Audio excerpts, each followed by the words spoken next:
मित्रों, आज हाल ही में जो कर्नाटक और महाराष्ट्र राज्य के बीच में सीमा को लेकर विवाद उत्पन्न हुआ था,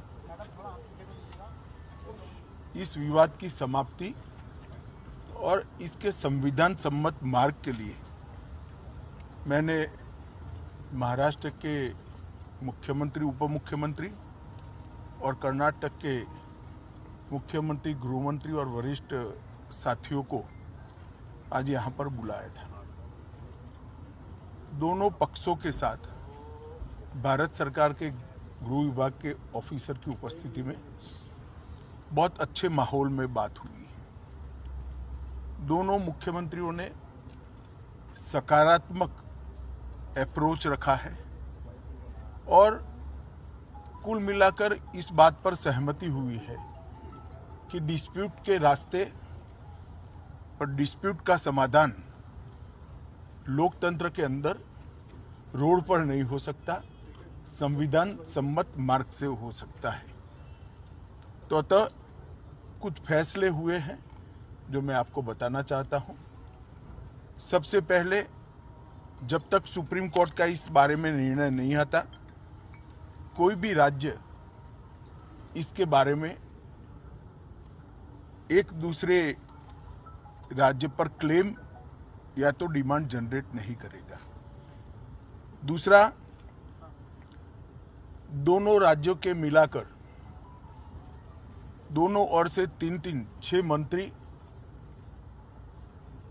बैठेंगे और इस पर डिटेल नीचे तक परकोलेशन किस प्रकार से हो, इसकी चिंता और चर्चा करेंगे। छोटे छोटे और कई मुद्दे भी हैं दो राज्यों के बीच में, जो पड़ोसी राज्यों में आमतौर पर देखे जाते हैं। ऐसे मुद्दों का निवारण भी ये 3 मंत्री दो ओर से जो है वो ही करेंगे।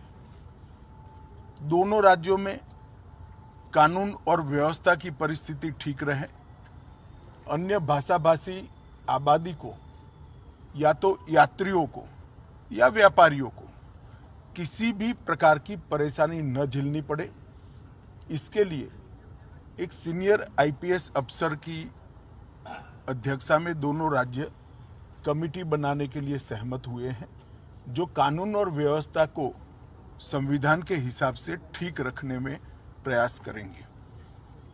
जब मामलों की चर्चा भी हुई तो ये भी ध्यान में आया है कि पूरे मामले में फेक ट्विटर ने भी बहुत बड़ा रोल निभाया है।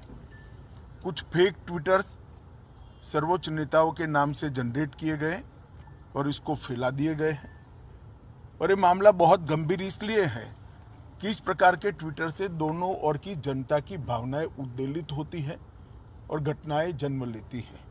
तो तय हुआ है कि जहां जहां भी इस प्रकार के फेक ट्विटर के मामले सामने आए हैं, वहां पर एफआईआर रजिस्टर्ड की जाएगी और जिन्होंने किया है उसको भी जनता के सामने एक्सपोज किया जाएगा।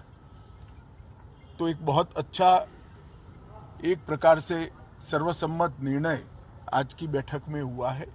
इसके बाद मैं दोनों राज्यों के विपक्षी पार्टियों के मित्रों को भी इस देश के गृह मंत्री नाते अपील करना चाहता हूं, राजनीतिक विरोध जो भी हो, जो विपक्ष में बैठे हैं सरकार के सामने राजनीतिक कार्यक्रम ले सकते हैं, परंतु दोनों राज्यों की जनता के हित में और दोनों राज्यों की बॉर्डर पर अन्य भाषाभाषी जो लोग बस रहे हैं इनके हित में अब इसको कम से कम राजनीतिक मुद्दा न बनाया जाए। एक कमेटी जो बनी है वो कमेटी की चर्चा का आउटकम और सुप्रीम कोर्ट के फैसले का इंतजार किया जाए। मुझे विश्वास है कि दोनों राज्यों में कांग्रेस, एनसीपी और उद्धव ठाकरे जी का ग्रुप, ये सारे नेता इस बात में सहयोग करेंगे कि इस बात को राजनीतिक रंग न दिया जाए। धन्यवाद।